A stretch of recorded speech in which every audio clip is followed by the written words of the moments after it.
निवडणूक आयोगाने आपल्या राज्याच्या निवडणुकाचा कार्यक्रम जाहीर केला आहे। तुम्ही एक पहा की साधारण आमच्या समोरची लोक सातत्याने काही ना काही फेक नॅरेटिव्ह सेट करण्याचा प्रयत्न करतात। हे आधीच ओरडत होते की निवडणुका 2-3 टप्प्यामध्ये घेतील, असं करतील, एक दिवसात घेणारच नाही किंवा हे अमुकच करतील। हे सगळं निवडणूक आयोगाच्या हातात असतं। आम्ही पहिल्यापासून सांगत असतो किंवा हा अधिकार कुणाचाच नाही, हा त्यांचा आहे। त्यांना स्वायत्तता दिलेली आहे आणि त्यांनी एकाच तारखेला निवडणुका जाहीर केलेल्या आहेत आणि मतदान पण 3 दिवसांनी मतमोजणी त्यांनी ठेवलेली आहे। हा सगळा कार्यक्रम आपण बघितला। आता हे झाल्यानंतर पाठीमागे काय बोलत होते ते सगळं विसरून गेले आणि पुढच्या गोष्टी त्यांनी सुरू केल्या। आज आम्ही तुमच्या सगळ्यांच्या समोर रिपोर्ट कार्ड 2022ला बदल झाला। उद्धव ठाकरे साहेबांचं सरकार त्या ठिकाणी बाजूला गेलं।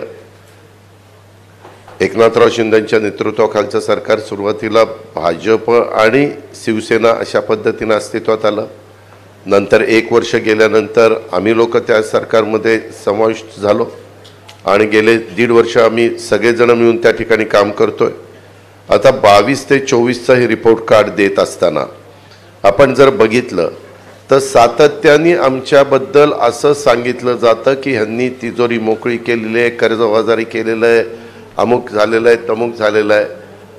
पत्रकार मित्रांनो, आपल्यामार्फत महाराष्ट्रातल्या माझ्या जनतेला मला सांगायचं आहे की मी अतिशय जबाबदारीने सांगतो, ह्या योजना देत असताना नेहमीच निवडणुका जवळ आल्यानंतर शेवटच्या 2-3-4 कॅबिनेट होतात। त्या कॅबिनेटमध्ये बरेच काही निर्णय हे घेतले जातात। मग पहिले का घेतले जात नाही त्याला काही असं वेगळं काही कारण नाही, पण शेवटी काही बाबा हा आपल्याकडनं राहून गेला विषय आणि त्या पद्धतीनं विषय येतात आणि त्याच्यातनं ते विषय आम्ही मंजूर करतो। आताच्या काळामध्ये शेवटच्या अर्थसंकल्पामध्ये फार विचारपूर्वक आम्ही ज्या योजना दिल्या त्या योजनेच्या बद्दल पण फार टिंगलटवाळी झाली, फार त्याच्यामध्ये बदनामी करण्याचा प्रयत्न केला। परंतु खरोखरीच मुख्यमंत्री माझी लाडकी बहीण योजना ही इतकी पॉप्युलर झालेली आहे। आज देखील आपण साधारण माहिती घेतली तर महिलांच्या मध्ये एक समाधानाचं वातावरण पाहायला मिळतं आणि सर्व घटकाला त्याच्यातनं न्याय द्यायचा प्रयत्न आम्ही सगळ्या समाजातल्या महिलांना, गरीब महिलांना न्याय द्यायचा प्रयत्न त्या बाबतीमध्ये त्या ठिकाणी केलेला आहे। नंतर म्हणले पैसेच येणार नाही, पैसेही आले। नंतर म्हणले पैसे आलेत का खात्यात घ्या लवकर काढून, नाही तर परत जमा करतील। म्हणजे काहीही बोलायचं। ठीक आहे, प्रत्येकाला एकमेकाच्या बरोबर आरोप प्रत्यारोप करण्याचा अधिकार आहे, त्याबद्दल दुमत असण्याचं कारणच नाही, पण कुठंतरी काहीतरी त्याला तारतम्य ठेवण्याची गरज आहे। तशा पद्धतीनं कधीकधी काही जणांच्याकडनं निश्चितपणे ते तारतम्य पाळलं जात नाही। आज आपण जर बघितलं तर ह्याच्यामध्ये स्थिर किमतीवर आधारित जो GSDP हा पूर्वीच्या काळामध्ये 1.9% होता, तो जवळपास 8.5% त्या ठिकाणी पोचलेला आहे। वाढ चांगल्या प्रकारची झालेली आहे। FDI मध्ये पण देशातील तुलनेत निश्चितपणे महाराष्ट्रामध्ये एक चांगल्या पद्धतीची गुंतवणूक झालेली आहे। त्यामध्ये पण सांगायचं नाही महाराष्ट्रात आता काहीच येत नाही, सगळं दुसरीकडे चाललं काहीतरी बोलायचं आणि आमच्या महाराष्ट्रातल्या जनतेच्या मध्ये गैरसमज निर्माण करायचा आणि त्याच्यातनं हे कुठंतरी तुलनात्मक समोर आल्यानंतर फार मोठं जर काढत बसलं तर लोक ते वाचत बसत नाही, मोठी पुस्तिका काढली तर। म्हणून हे रिपोर्ट कार्ड अतिशय सुटसुटीत अवघं 2 पानांचं काढण्याचा प्रयत्न हा महायुतीने त्या बाबतीमध्ये केलेला आहे आणि त्याच्यातनं मेजर ज्या गोष्टी आहेत त्या ठिकाणी सांगितलेल्या आहेत। आणि महायुतीनं आम्ही काम करत असताना सर्व घटकाला, मग त्याच्यामध्ये कष्टकरी असतील, त्याच्यामध्ये शेतकरी असतील, त्याच्यामध्ये युवा युवती असतील, त्याच्यामध्ये असा कुठलाही घटक त्याच्यापासून बाजूला आम्ही ठेवून दिलेला नाही आहे। त्याच्यामध्ये महिला असतील, शेतकरी, युवा, शासकीय कर्मचारी, ज्येष्ठ नागरिक, रोजगाराच्या बद्दलचे घेतलेले निर्णय, आरोग्याच्या बद्दल घेतलेले निर्णय, उद्योगधंदे, शहरी पायाभूत सुविधा, ग्रामीण विकास, सांस्कृतिक वारसा, क्रीडा अशा सगळ्या क्षेत्राला आम्ही त्याच्यामध्ये सामावून घेण्याचा प्रयत्न त्या ठिकाणी केलेला आहे। त्याला आमच्या परीनं जे काही मदत करता येईल, न्याय देता येईल, तो महायुतीच्या सरकारच्या माध्यमातून निश्चितपणे झालेला आहे। ही पण बाब आपण सगळ्यांनी या निमित्तानं ध्यानामध्ये घ्यावी। आज ह्या 2 वर्ष 2-2.5 वर्षाचा कामगिरीचा अहवाल आपल्या पुढे सादर करण्यात आपण सगळेजण खरं तर जमलोय आणि महाराष्ट्राच्या जनतेच्या आयुष्यात आम्ही आणलेल्या ह्या बदलाचा हा अहवाल आहे। गेल्या 2 वर्षात महिलांच्यापासून पार शेतकऱ्यांच्यापर्यंत आणि युवकांच्यापासून उद्योगांच्यापर्यंत प्रत्येक वर्गाच्या उन्नतीसाठी आम्ही अविरत अशा प्रकारची मेहनत घेतलेली आहे। आज आम्ही आपल्यासमोर या मेहनतीचा हा लेखाजोखा मांडतोय आणि त्याच्यातून हे सगळं आपल्या पुढे ठेवण्याचा आमचा प्रयत्न आहे। आपल्यामार्फत राज्याच्या कानाकोपऱ्यात सांध्यापासून बांध्यापर्यंत तो पोहोचवण्याचा आमचा सगळ्यांचा प्रयत्न आहे।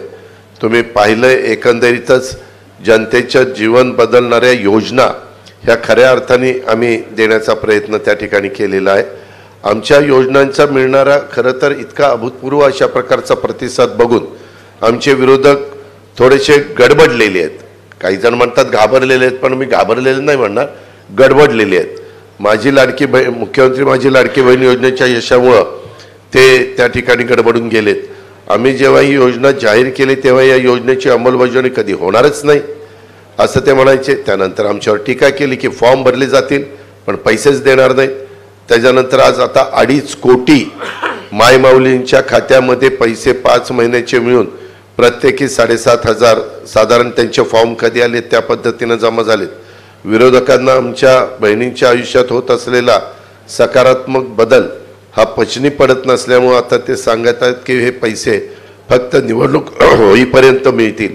मी आपल्याला अतिशय जबाबदारीने CM-DCMच्या साक्षीनं सांगतो की ह्यामध्ये तरतूद पहिल्यांदा केलेली होती 10,000 कोटीची, नंतर केली 35,000 कोटीची, अशा पद्धतीने टोटल 45,000 कोटीची वर्षभराची तरतूद त्यामध्ये त्या ठिकाणी केलेली आहे।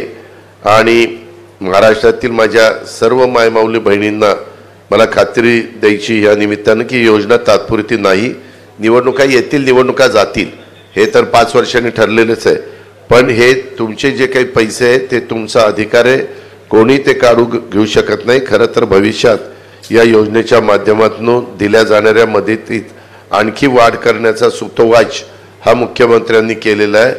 याचा आम्ही विचार करतोय। आम्ही ही योजना अतिशय विचारपूर्वक आणि भविष्याचा विचार करून मांडलेली आहे आणि त्यांची यशस्वीपणे अंमलबजावणी देखील आम्ही त्या ठिकाणी करतोय। अशा पद्धतीनं वीज माफीचा 3, 5, 7.5 ही योजना असेल।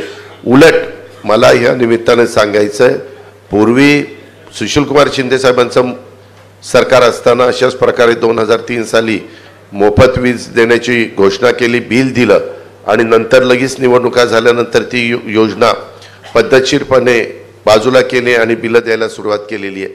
त्या गोष्टी होणार नाही। ह्या योजना निश्चितपणे पुढं वीज माफीची माझी लाडकी बहीणची ह्या चालूच राहणार आहेत हाही विश्वास आम्ही ह्या निमित्तानं महाराष्ट्राला महाराष्ट्रातले सर्व माझ्या शेतकरी वर्गाला आणि माझ्या मायमाऊली बहिणींना देतो।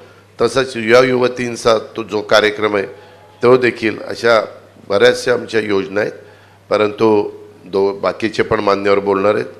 माझ्या सगळ्या सहकारी मित्रांना एवढंच सांगायचं आहे, तुम्हाला सांगायचं आहे की महायुती सरकार हे काम करणारं सरकार आहे।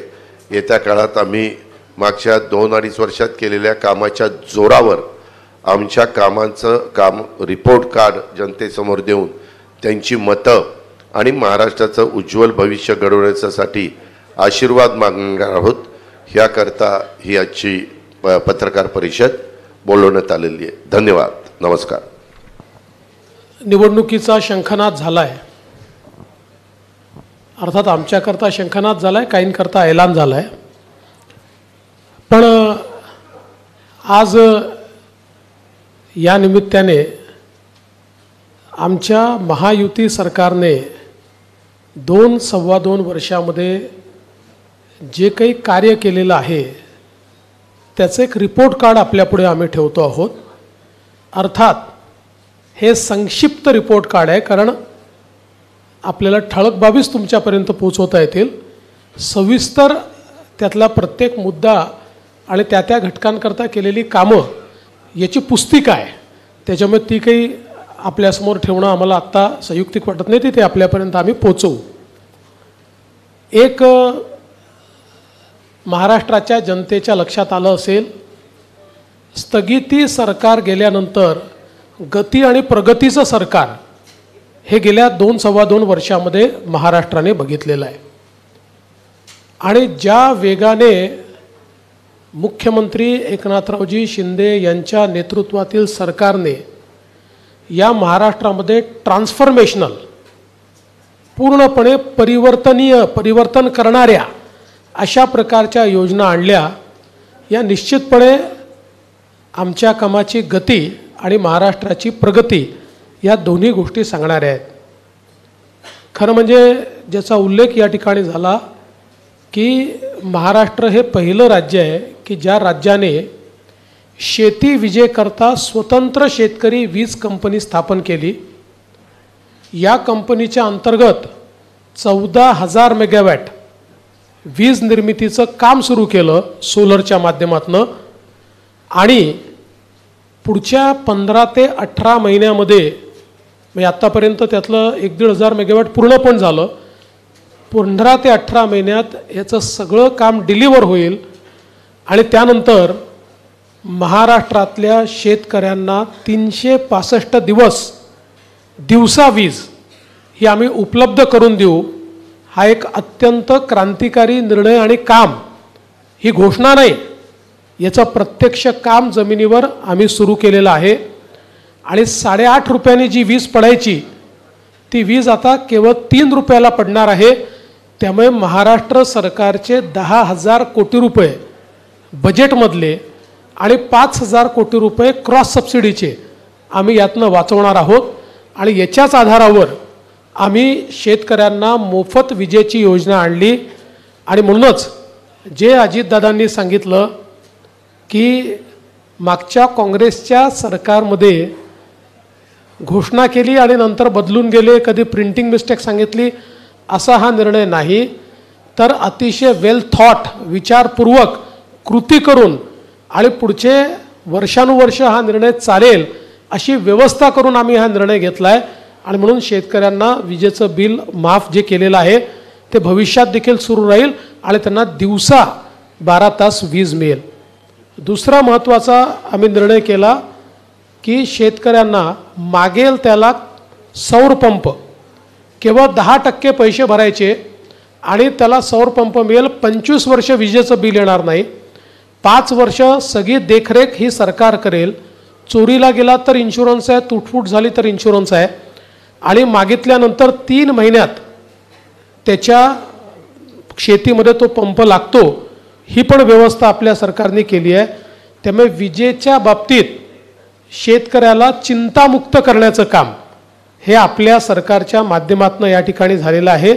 आणि मला असं वाटतं की शेतकऱ्यांनी देखील त्याचं प्रचंड स्वागत केलं, कारण अगदी 5,000 रुपयापासून तर 50,000 रुपयापर्यंत बिलं जी आहेत ही शेतकऱ्यांची माफ झालेली आहेत। दुसरं, सिंचनाच्या क्षेत्रात देखील या सरकारने अभूतपूर्व कामगिरी केली आहे। खरं म्हणजे जे काही मध्यंतरी महाविकास आघाडीचं सरकार होतं, या सरकारमध्ये एकाही प्रकल्पाला सुधारित प्रशासकीय मान्यता दिली नाही, त्यामुळे सिंचनाचं काम पूर्णपणे ठप्प होतं।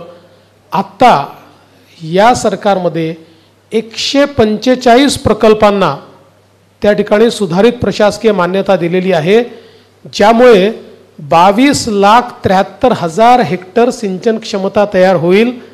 आणि आपण बघा, सगळ्या महाराष्ट्रातल्या दुष्काळी भागामध्ये ही सगळी प्रकल्प आपण त्या ठिकाणी मान्य केलेली आहेत।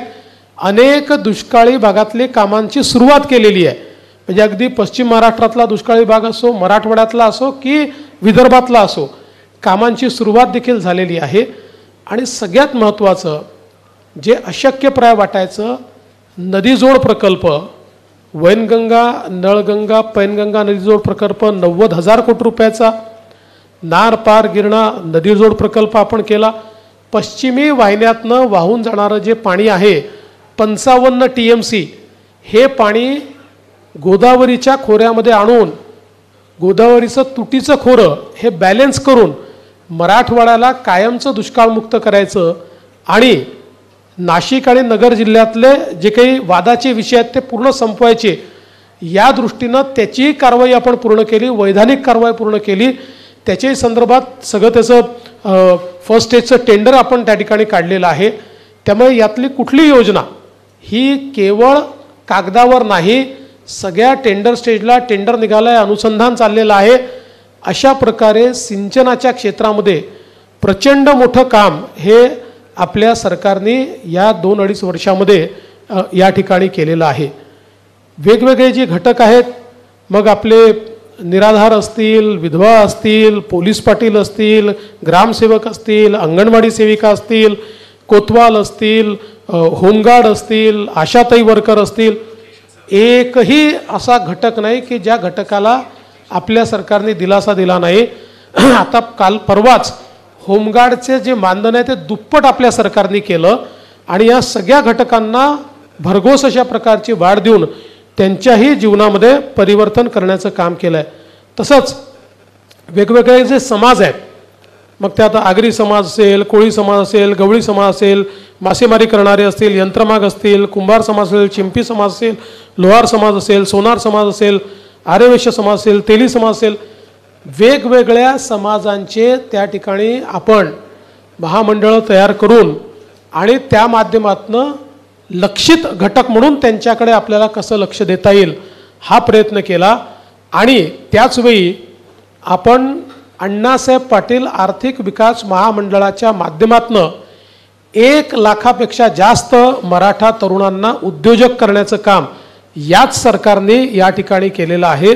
मध्यंतरी तर जे 2.5 वर्षाचं सरकार होतं त्या सरकारने अण्णासाहेब पाटील आर्थिक विकास महामंडळांना कुलूप लावलेलं होतं, त्याला काहीही त्या ठिकाणी मदत करण्यात आली नाही. पण आज मोठ्या प्रमाणात हे काम आपण करतोय. अर्थात सहज उल्लेख करतो की पहिल्यांदाच पत्रकार आणि वृत्तपत्र विक्रेता यांचाही विचार या सरकारने केलेला आहे, हे देखील मला या निमित्ताने नमूद केलं पाहिजे. इन्फ्रास्ट्रक्चरच्या सेक्टरमध्ये सरकारने केलेलं काम अभूतपूर्व आहे आणि हे आपल्याला सांगायची गरज याकरता नाही की हे काम सोशल सेक्टरचं काम दिसत नाही, पण इन्फ्रास्ट्रक्चर सेक्टरचं काम आपल्याला पाहायला मिळतं. मग ते समृद्धी महामार्गाचं काम असो, ग्रामीण रस्त्यांचं काम असो, नवीन महामार्गांचं काम असो, की मुंबई आणि MMR रिजनमधलं वेगवेगळ्या प्रकारचं इन्फ्रा, ते माननीय मुख्यमंत्री सांगतील म्हणून मी त्याच्या डिटेलमध्ये जात नाही. पण मला असं वाटतं की इन्फ्रास्ट्रक्चरच्या क्षेत्रात या सरकारने जे काम केलेलं आहे ते अभूतपूर्व अशा प्रकारचे. आणि वाढवणसारखं बंदर, खरं म्हणजे हे जे काही वाढवण बंदर आहे हे महाराष्ट्राला पुढचे 25-30 वर्ष महाराष्ट्राची आणि देशाची अर्थव्यवस्था हे वाढवण बंदर चालवेल. कारण आज देशाचं 60% कंटेनर ट्रॅफिक JNPTचं पोर्ट हे हँडल करतं. JNPTपेक्षा 3 पट मोठं जगातल्या पहिल्या 10 मध्ये येणारं वाढवण बंदर, ज्याच्यामध्ये 10 किलोमीटर 20 मीटर डीप ड्राफ्ट आहे. जगातलं सगळ्यात मोठं व्हेसल देखील ज्या ठिकाणी येऊ शकतं. त्यामुळे भारताला आणि महाराष्ट्राला मॅरिटाईम ताकद जगातली या एका वाढवण बंदराने या ठिकाणी होणार आहे. आणि यातल्याही सगळ्या अडचणी आपल्या सरकारने दूर केल्या आणि त्या माध्यमातून मोठ्या प्रमाणात हे वाढवणचं बंदर या ठिकाणी केलं आहे. खरं म्हणजे एक गोष्ट मला अजून सांगायची आहे की आमचा विरोधी पक्ष एकीकडे टीका करतो की लाडकी बहीणचे पैसे देणार कुठनं आणि मग मुलींना मोफत शिक्षणाचे पैसे देणार कुठनं, सरकारजवळ पैसे नाही आहेत. आणि दुसरीकडे त्यांचे नेते म्हणतात की आमचं सरकार आलं तर आम्ही 1500चे 2000 करू, आमचं सरकार आलं तर आम्ही कर्जमाफी करू, आमचं सरकार आलं तर आम्ही. त्यांनी विरोधकांनी पहिले हे ठरवलं पाहिजे की सरकारकडे या योजना चालवायला पैसे आहेत की नाही आहेत. जर पैसे असतील तर ते पुढचे कर्जमाफी करू शकतील. आम्ही तर ज्या योजना सांगितलेल्या आहेत आणि यापुढे काही योजना आम्ही आमच्या जाहीरनाम्यात घोषित करणार आहोत. प्रत्येकाच्या पाठीशी पूर्ण आर्थिक पाठबळ उभं करूनच आम्ही योजना जाहीर करू. पण विरोधी पक्ष मात्र टोटली कन्फ्यूज दिसतोय. एकीकडे ते म्हणतात बजेटमध्ये पैसे नाही आणि दुसरीकडे ते नवनवीन योजना स्वतः मात्र घोषित करतात. तर मला असं वाटतं की एक प्रकारे त्यांचा पर्दाफाश हा या माध्यमातून निश्चितपणे होतोय. पण एक गोष्ट या निमित्ताने मला सांगायची आहे आणि विशेषतः लाडक्या बहिणींना मला सांगायची आहे की बघा ऑलरेडी काँग्रेस पक्षाचे नेते हे कोर्टामध्ये लाडकी बहीण योजना बंद करण्याकरता पोचले आहेत. अर्थात त्यांना यश मिळालेलं नाही. त्यांच्या माजी मंत्र्यांनी सांगितलं आहे आमचं सरकार आलं की आम्ही लाडकी बहीण योजना बंद करणार. आणि परवा तर माननीय उद्धवजींनी जाहीर सभेत जाहीर केलं आहे की आमचं सरकार आल्यानंतर महायुती सरकारच्या सगळ्या योजना आम्ही बंद करणार, त्यांचे सगळे निर्णय आम्ही उलट करणार. त्यामुळे मुळातच जसं 2.5 वर्ष आधीच्या महायुती सरकारचे सगळे निर्णय बंद करून महाराष्ट्राला कुलूप बंद करून यांनी ठेवलं होतं, तसंच पुन्हा स्थगिती सरकार आणून महाराष्ट्राला कुलूप बंद करण्याचा यांचा प्रयत्न आहे, जो कधी यशस्वी होणार नाही. आता खरं म्हणजे अनेक आरोप हे लोक लावत आहेत, पण कायदा सुव्यवस्थेवर ते बोलत असताना त्यांनी आरसा देखील पाहिला पाहिजे. कारण मी आता गुन्ह्यांच्या संख्येमध्ये जाणार नाही, ती पण आकडेवारी माझ्याकडे आहे, पण मला असं वाटतं स्टॅटिस्टिक्सनी काही शेवटी कायदा आणि सुव्यवस्थेचं वर्णन करणं योग्य नसतं. पण ज्यांचा गृहमंत्रीच जेलमध्ये गेला ते आता आम्हाला या ठिकाणी कायदा आणि सुव्यवस्था सांगतायत. ज्यांच्या काळामध्ये कॅश फॉर ट्रान्सफर हे स्कॅम, पैसे घेऊन ट्रान्सफर होतात, याचं सगळं रेकॉर्डिंग झालं, ज्याची CBIची इन्क्वायरी चाललेली आहे. ज्यांनी पैसे घेऊन बदल्या केल्या, आता त्या सरकारची मंडळी या ठिकाणी आम्हाला कायदा आणि सुव्यवस्थेच्या संदर्भात सांगतायत. देशातल्या सगळ्यात मोठ्या उद्योगपतीच्या घरासमोर ज्यांचे पोलीस बॉम्ब ठेवत होते आणि ते उघडकीस येऊ नये म्हणून पोलिसांनीच हत्या केली, ते आता या ठिकाणी आम्हाला सांगून राहिले आहेत कायदा आणि सुव्यवस्थेच्या संदर्भात. ज्यांनी कोरोनाच्या काळामध्ये पत्रकारांना घरून ओढून जेलमध्ये टाकलं, ते आता कायदा आणि सुव्यवस्थेच्या संदर्भात आणि लोकशाही कशी राहिली पाहिजे या संदर्भात आम्हाला त्या ठिकाणी सांगून राहिलेले आहेत. आणि ज्यांनी कोरोनाच्या काळामध्ये आरोपींना सुरक्षित प्रवास करता यावा म्हणून गाड्या उपलब्ध करून दिल्या, ते आता कायदा आणि सुव्यवस्थेच्या गोष्टी करतायत. खरं म्हणजे मी इतक्या गोष्टी माझ्याकडे आहेत, मी एवढंच सांगतो, निश्चित काही घटना घडलेल्या आहेत, यापूर्वी देखील त्यापेक्षा गंभीर घटना घडल्या आहेत, पण त्याच्यावर हे कधी बोलले नाहीत. पण अर्थात आता कुठली घटना बोलली तर बोलण्याचा अधिकार आहे. राज्य सरकारने कुठलीही घटना घडल्यानंतर तात्काळ कारवाई केलेली आहे आणि त्या ठिकाणी आरोपींना पकडण्याचं काम आपण केलेलं आहे. अन्यथा आपण जर बघितलं पाहिजे तर त्यांच्या काळामध्ये निर्भयाच्या ज्या गाड्या होत्या, निर्भया पथकाच्या गाड्या, या नेत्यांच्या सुरक्षेकरता वापरल्या जात होत्या. हिंगणघाटच्या गंभीर घटनेमध्ये ज्या मुलीला जाळून टाकलं दुर्दैवाने, तिला कंपेन्सेशन अनाऊन्स केलं, 2 वर्ष कंपेन्सेशन दिलं नाही. आमचं सरकार आल्यानंतर त्या परिवाराला आम्ही त्या ठिकाणी कंपेन्सेशन दिलं. यांच्या काळामध्ये कोविडचा स्वॅब घेताना महिलांची काय अवस्था झाली हे मला बोलताना देखील या ठिकाणी लाज वाटते. त्यामुळे मला असं वाटतं की केवळ नरेटिव्ह तयार करणं एवढा एकमेव प्रयत्न त्यांचा आहे. आम्ही महिलांना मदतही करू आणि महिलांना सुरक्षितही ठेवू, आणि जिथे महिलांच्या सुरक्षेवर कोणी घाला घालण्याचा प्रयत्न करेल त्याच्यावर कडक कारवाई देखील या ठिकाणी आमच्या सरकारच्या माध्यमातून केली जाईल. मी या निमित्ताने एवढंच सांगतो, या सरकारने अतिशय गतीनं काम केलेलं आहे. महाराष्ट्र वेगानं प्रगतीकडे चाललेला आहे. देशाच्या FDIच्या 52% पैसा FDI गुंतवणूक महाराष्ट्रात येते. आता मला सांगा की देशाच्या 52% गुंतवणूक महाराष्ट्रात येते आणि हे म्हणतात गुंतवणूक गुजरातला चालली आहे. खरं तर मला असं वाटतं की गुजरातचे खरे ॲम्बेसेडर जर कोणी असतील तर ते महाविकास आघाडीचे आहेत. कारण जे गुजरात महाराष्ट्र 1 नंबरवर असताना यांना गुजरातच दिसतो. हे गुजरातचंच गुणगान करतात. गुजरातचं गुणगान गाणारे महाविकास आघाडी, मी ज्या दिवशी आमचं सरकार आलं त्या दिवशी सांगितलं की 1 नंबर, तुमच्या काळात महाराष्ट्र मागे गेला, गुजरात पुढे गेला, आमचं सरकार येऊ द्या. आलं, आता आमचं सरकार आलं आहे, आम्ही 1 नंबरवर जाणार. आम्ही 1 नंबरवर गेलो. आम्ही गुजरातलाही मागे टाकलं, कर्नाटकलाही मागे टाकलं, तमिळनाडूलाही मागे. अरे यांचं एकत्रित बेरीज जी आहे त्याहीपेक्षा जास्त गुंतवणूक आम्ही महाराष्ट्रात आणून दाखवली. पण हे मात्र आपलं रोज गुजरातचं गुणगान म्हणजे जगाला हेच सांगतात. महाराष्ट्र पुढे असून यांना पुढे असलेला महाराष्ट्र दिसत नाही, हेच रोज जगाला सांगतात की नाही गुजरात पुढे, गुजरात पुढे. मी या ठिकाणी आकडेवारी सहित सांगतो, महाराष्ट्रच पुढे आहे, महाराष्ट्रच पुढे राहील. महाराष्ट्राला कोणी मागे टाकू शकत नाही. यांनी किती वल्गना केल्या तरी महाराष्ट्र पुढे राहणार आहे. आमच्या मुख्यमंत्र्यांच्या नेतृत्वात या 2-2.5 वर्षामध्ये प्रचंड काम आमच्या सरकारने केलेलं आहे. त्याचं संक्षिप्त रिपोर्ट कार्ड आम्ही ठेवतोय.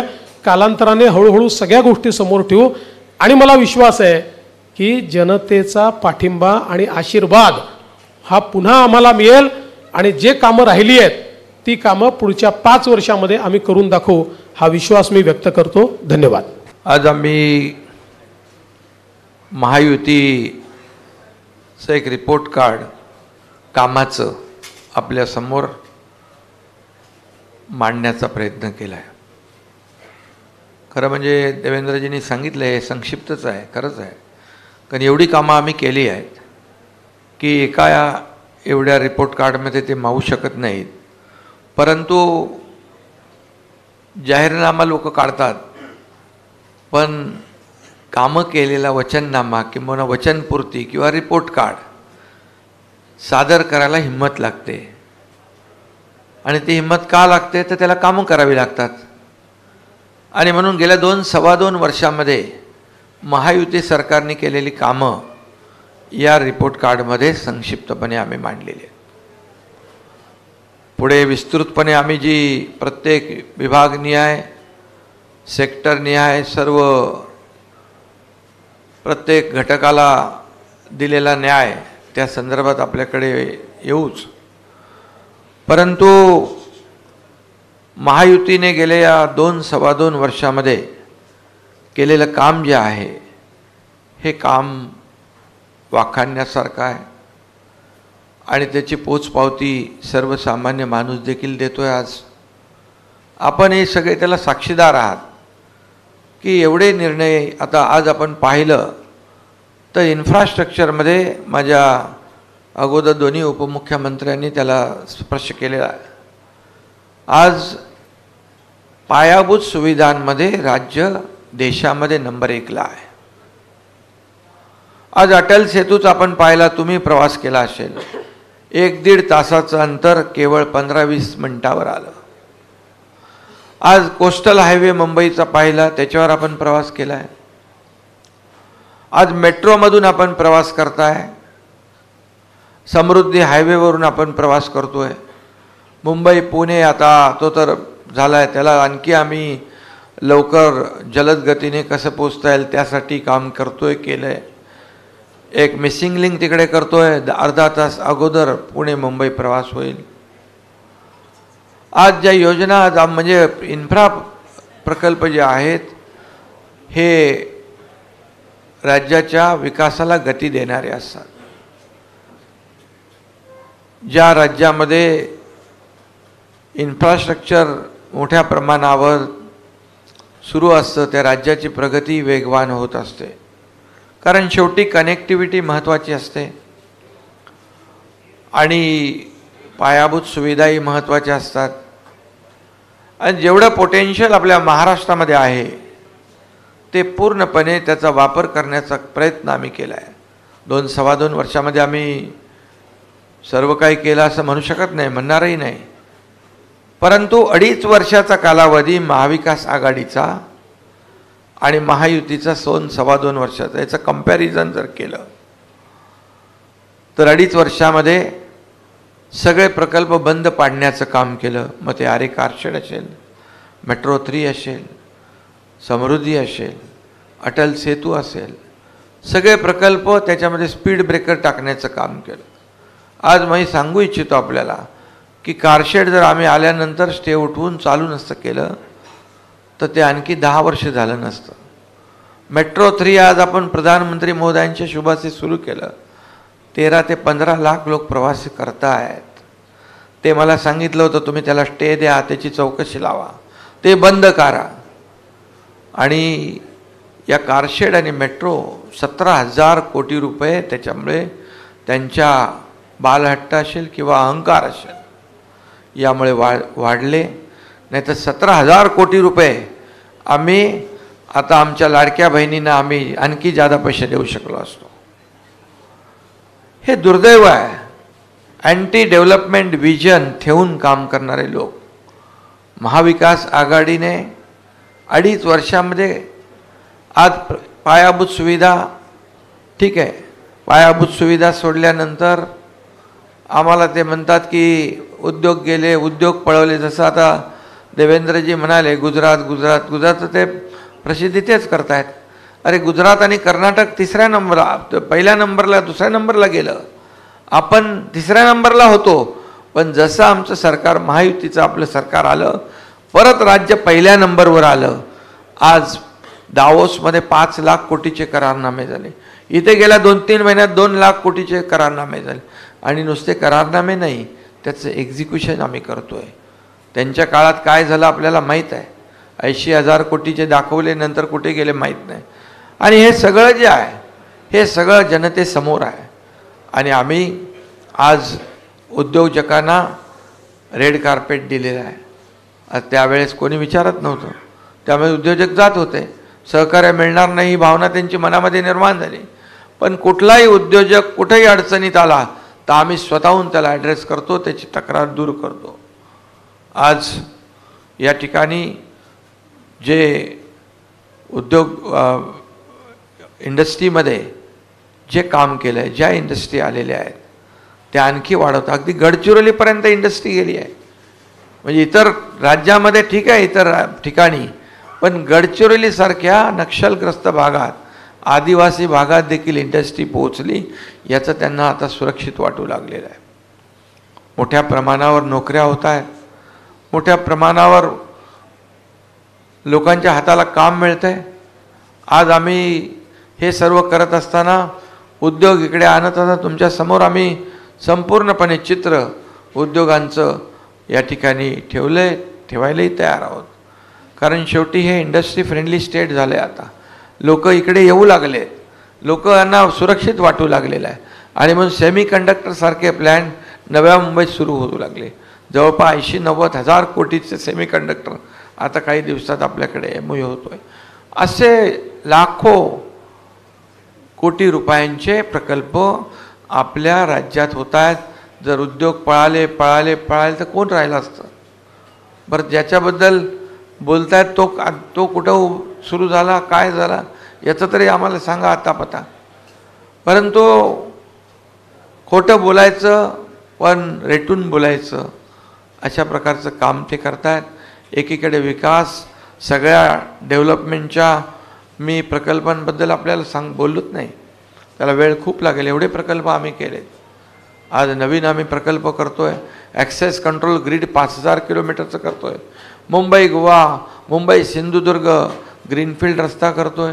अनेक रस्ते जे आहेत राज्यामध्ये कुठूनही कुठे जाताना, जसं नागपूर मुंबई देवेंद्रजींच्या काळात सुरू झाला 18 तास 20 तास लागत होते, आज 6 ते 7 तासावर येत आहेत.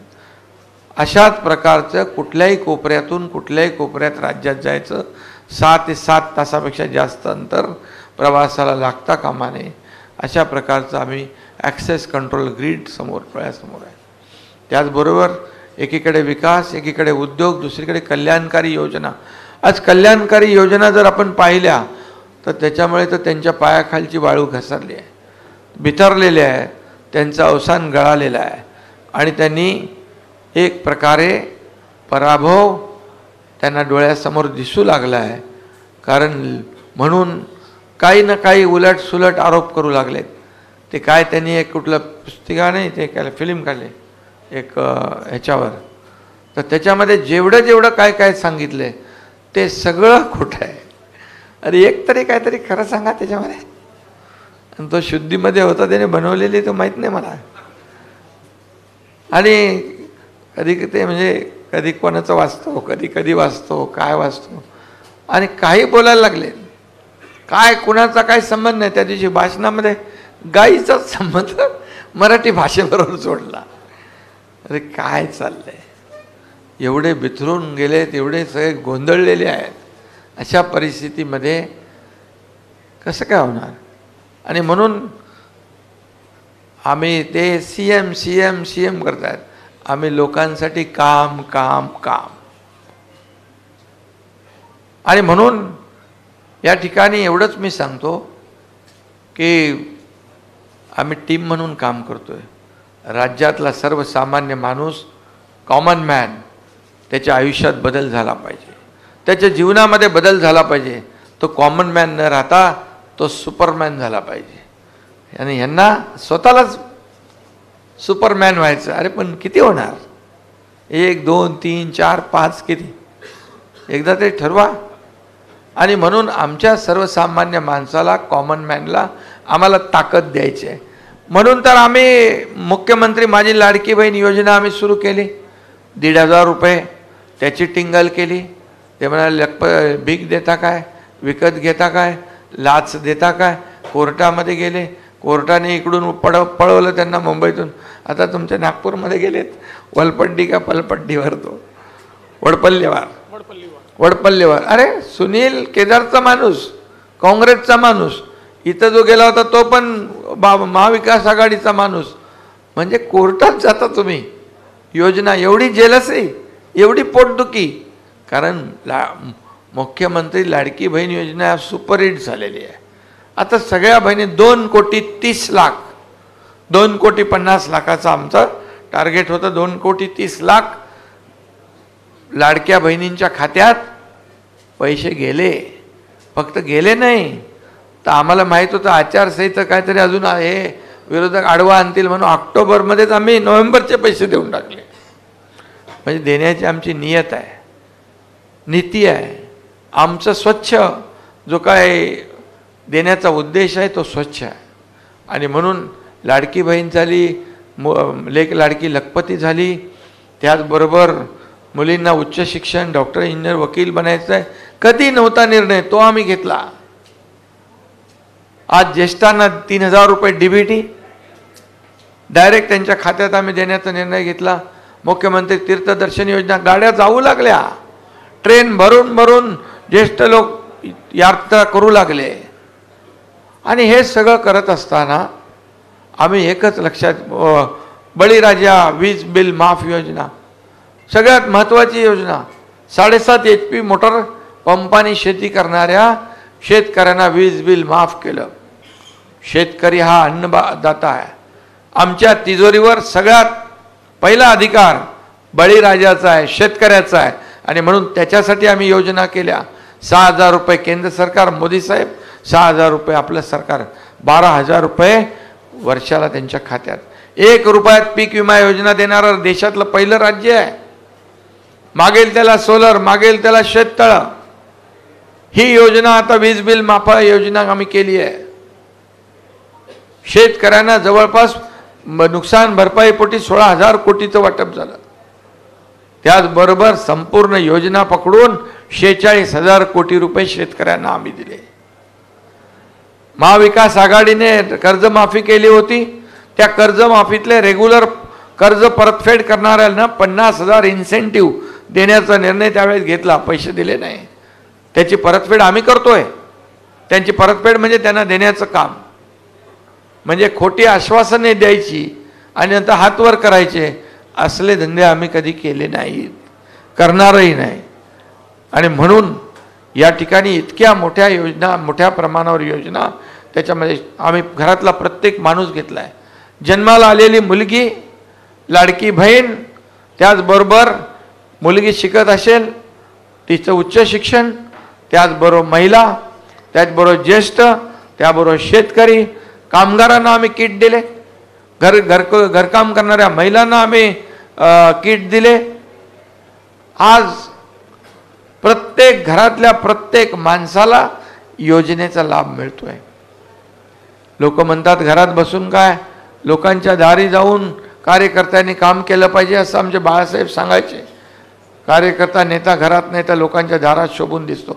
आम्ही शासन आपल्या दारी योजना केली. शासन आपल्या दारी का अगोदर योजना नव्हत्या, लाभ नव्हते, लाभार्थी नव्हते, सगळं होतं, परंतु ते कटकट नको, चक्रा नको म्हणून सोडून द्यायचे. आम्ही थेट त्यांच्यापर्यंत गेलो. जसे मुख्यमंत्री माझी लाडकी बहीण योजना आम्ही जातो तसं शासन आपल्या दारी गेलो. पत्रकार मित्रांनो, आपल्याला सांगतो, त्यातून 5 कोटी लोकांना लाभ मिळाले. 5 कोटी. ड्रोन असेल, ट्रॅक्टर असेल, हार्वेस्टर असेल, छोटे छोटे दाखले असतील, सगळे योजना, महिला बचत गट असेल, 5 कोटी लोकांना लाभ दिले. हे सरकारने काम केलंय.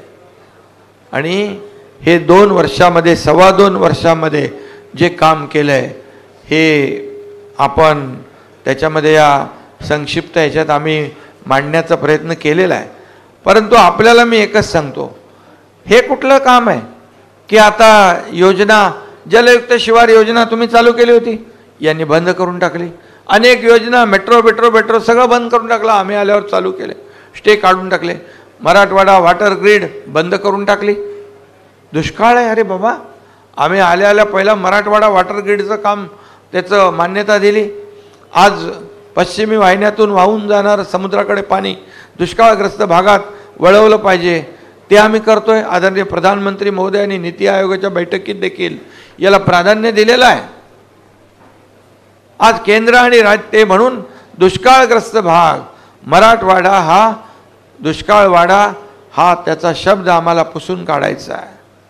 आणि म्हणून मगाशी देवेंद्रजींनी सांगितलं, किती आम्ही 145 सिंचन प्रकल्पांना मान्यता दिली. आधीच्या सरकारमध्ये आपण किती दिल्या होत्या? काही दिल्याच ना, 4-5 दिल्या असतील. म्हणजे आज 145, 21-25 लाख हेक्टर. अरे आम्ही दोघं होतो तिकडे ना, माणूस विचारतो, आम्ही लपवत नाही काय, पण आम्ही बघा निर्णय घेतो कोण? जयंत पाटलांनी हाऊसमध्ये सांगितलं, जयंत पाटलांनी सांगितलं ना सभागृहामध्ये. कसं थांबलं होतं. आणि त्यामुळे आम्ही थांबवणारे नाही, आम्ही स्पीड ब्रेकर टाकणारे नाही, आम्ही स्पीड ब्रेकर काढणारे आहोत आणि काम पुढे नेणारे आहोत. सगळं बंद, बुलेट ट्रेन बंद, हे बंद, ते बंद, सगळं काय चालू आहे? बोले समुद्राचा व्ह्यू कट होतो. अरे काय विजन आहे तुमचं कोस्टल रोडमुळे? काय म्हणजे आज लोक, जेवढे लाखो लोकांना आज प्रवास करायला संधी मिळते, ती संधी हिरावून घेण्याचं काम 2.5 वर्षात केलं आहे. आणि 2.5 वर्षामध्ये आपलं राज्य खूप मागे गेलं. जर आपलं सरकार पुन्हा आलं नसतं तर मला वाटतं हे सरकार आणखी मागे गेलं असतं. आज 10,000 17,000 जे विलंब लागल्यामुळे पैसे वाढले, आणि हे शेवटी जनतेच्या खिशातले पैसे आहेत. आणि म्हणून आम्ही करणारे आहोत, आम्ही सर्वसामान्य माणसाला न्याय देणारे आहोत. आणि म्हणूनच मी आपल्याला एवढं सांगतो, एवढं मोठं खोटं नरेटिव्ह पसरून त्या लोकसभेला त्यांनी लोकांना एकदा हे केलं आहे.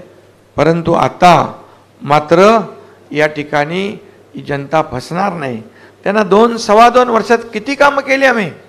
अरे कामांचा धडाका किती, मला वाटतं 900 निर्णय घेतले आम्ही. मला वाटतं 60-70 कॅबिनेट आपले झाले असतील ना दादा, आपल्या 60-70 कॅबिनेट झाले असतील, त्याच्यामध्ये 900 निर्णय घेतले. आणि म्हणून आपल्याला मी सांगतो, तरुणांना स्टायपंड, प्रशिक्षण भत्ता देणारं पहिलं राज्य आहे. त्यांना आता येणारे ट्रेंड मॅनपॉवर मिळेल, स्किल मॅनपॉवर मिळेल. आमच्या माता भगिनींना 3 मोफत सिलेंडर देण्याचा निर्णय घेतला. आता कालच आम्ही एंट्री पॉईंटचे टोल बंद केले. तुम्ही गेले का नाही तिकडून? बरं वाटते ना आता, पटकन जातात. मग ते आम्ही केलं. आता ते म्हणतायत की आम्ही आलो की या सगळ्या योजना बंद करणार, जेलमध्ये टाकणार, पोलखोल करणार. अरे कोणाला टाकणार? योजना बंद करणार. तुम्ही तर यापूर्वी तुमची पोलखोल झालेलीच आहे, कोविडमध्ये झाली आहे, ते जेलमध्ये गेले काही लोक, आणि सगळे लोक जे आहेत. आणि हे सगळं जे बंद, ह्या योजना करणाऱ्यांना जनता साथ देणार नाही. आणि खुलेआम बोलायला लागलेत. म्हणजे एवढी जेलसी, अरे एवढं तर कळलं पाहिजे, लोक सगळे विरोधात जातील.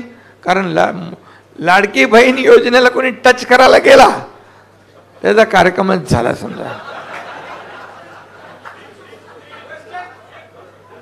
एकदम करेक्ट कार्यक्रम होणार. कारण आमच्या लाडक्या बहिणी बिलकुल ऐकून नाही घेणार. लाडक्या बहिणींना आम्ही सांगितलंय, केंद्र सरकार मोदी साहेबांनी आम्ही ठरवलंय तुम्हाला लखपती बनवणार, लखपती बहिणी बनवणार. अरे माझं काय पेक्षा माझ्या बहिणींचं काय, महाराष्ट्रातल्या जनतेचं काय हे बघा. माझं काय बघून गेले उद्योजक पळून. म्हणून आम्ही ठरवलंय की आम्ही सर्वसामान्य माणसाला काय देणार, सर्वसामान्य माणसाच्या आयुष्यामध्ये चांगले दिवस काय येणार, बदल काय होणार, हे आम्ही ठरवलेलं आहे. आणि त्यासाठी आम्ही काम करतोय. कुठला तरी एक तरी निर्णय सांगा बरं आम्ही आमच्या कुणाच्या वैयक्तिक लाभासाठी घेतलाय. आम्ही जे निर्णय घेतले ते शेतकरी, कष्टकरी, कामगार, माता भगिनी, माझे युवक युवती, ज्येष्ठ सगळ्यांसाठी घेतले. एकही सेक्टर आम्ही नाही सोडला. आज त्याच्यामध्ये जे आज निर्णय घेतलेले ते बघा, तुम्ही बघा, आकडेवारी बघा. त्याच्यात मी जात नाही. या याच्यामध्ये आहे त्यांच्या काळात काय होतं आणि आमच्या काळात काय, हे आकडे तपासून घ्या. कुठलाही आम्ही याच्यामध्ये एकही शब्द आम्ही खोटा लिहिला असेल तर आम्ही तुम्हाला सांगतो, जे तुम्ही सांगाल ते आणू. आणि याच्यामध्ये सगळे आकडेवारी आहेत, म्हणजे संक्षिप्त आहे पण ही आकडेवारी आम्ही जी दिले, महाविकास आघाडी सरकारमध्ये केलेली कामं, झालेलं काम, ह्या महाविकास आघाडीमध्ये झालेलं काम आणि महायुतीमध्ये झालेलं काम याचं कंपॅरिझन करा, तुलना करा आणि मग होऊ द्या दूध का दूध, पाणी का पाणी. आम्ही जनतेच्या दरबारामध्ये जायला तयार आहोत. आणि त्यामुळे कमी कालावधीमध्ये, तुम्हाला नंतर बोलायला देतो, कमी कालावधीमध्ये सर्वात अधिक, ताई आमची लाडकी बहीण आहे ना, लाडक्या बहिणीला देऊ टाईम. तर कमी कालावधीत आम्ही जास्तीचं काम केलेलं आहे, हे छाती ठोकपणे आम्ही सांगतो. आणि हे राज्याची बदनामी करतायत. अरे देशाची बदनामी तर एक जण करतोय तिकडे जाऊन विदेशामध्ये, प्रधानमंत्र्यांची करतोय, देशाची करतोय, पण हे लोक तर राज्याची बदनामी करतायत. आपल्या राज्याबद्दल आपल्याला अभिमान असला पाहिजे, पूर्ण अभिमान असला पाहिजे. विरोधी पक्षाने विरोध करावा, आरोप करावा, परंतु केवळ विरोधाला विरोध नाही. चांगलं काम असेल त्याला चांगलं म्हटलं पाहिजे. शेवटी तुम्ही जे आम्ही लाडकी बहीण योजना आम्ही चांगली केली, लोकांनी स्वीकारली. लाडका भाऊ योजना आम्ही चांगली केली, लोकांनी स्वीकारली. शेतकरी, लाडका शेतकरी आम्ही केलाय.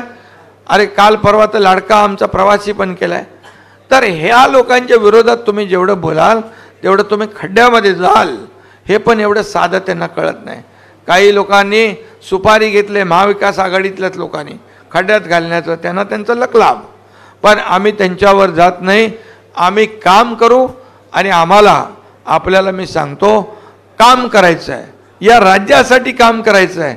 आणि भविष्यात देखील महायुती सरकार एवढ्या प्रचंड कामाच्या जोरावर रात्रंदिवस आम्ही काम करतोय. तुम्हीच सांगा, मी असेल, देवेंद्रजी आहेत, अजितदादा आहेत, सांगा किती लोक आम्हाला भेटतात. दिवसातून हजारो लोक भेटतात. पूर्वीची परिस्थिती बघा, कोण वर्षाला जात होतं, कुणाला वर्षाचे दरवाजे उघडे होते, काय होतं, किती लोक भेटत होते. अरे याचा तरी विचार जनता नक्की करते.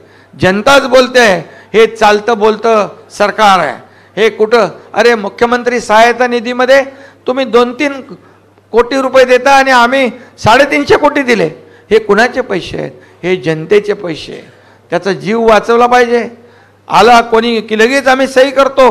तुमचं तर पेन पण काढत नव्हते, पेन ठेवतच नव्हते. त्यामुळे असं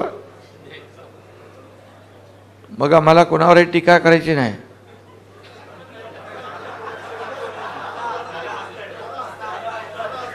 दादा साक्षीदार होते, साक्षीदार आणि भुक्तभोगी. अरे बाबा काय ते बरोबर वाद चालवत होते. आणि म्हणून तुम्हाला सांगतो, हे आमचं सरकार सर्वसामान्यांचं आहे, सर्वसामान्यांना न्याय देणारं सरकार आहे.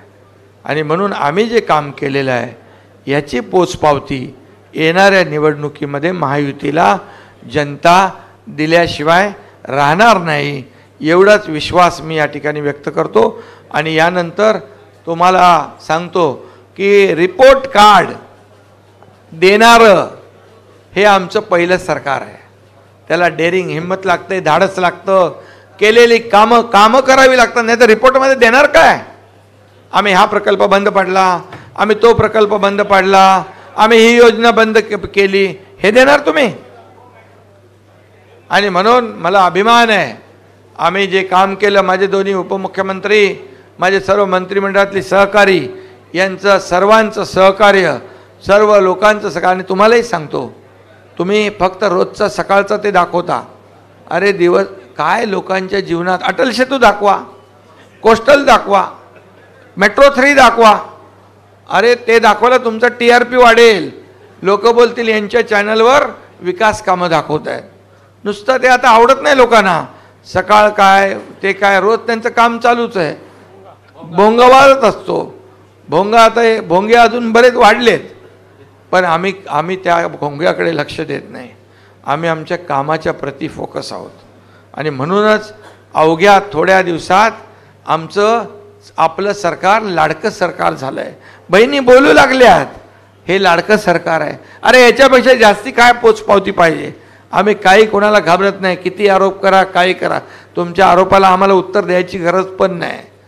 आम्ही कामावर एकदम फोकस करून काम करू आणि या राज्याला पुढे नेऊ, एवढंच मी आपल्याला सांगतो. पुन्हा एकदा सगळ्यांना शुभेच्छा, खूप खूप शुभेच्छा. लोकदर्शन मराठी चॅनलला सबस्क्राईब करा, बेल बटनला क्लिक करा व लाईक करायला विसरू नका.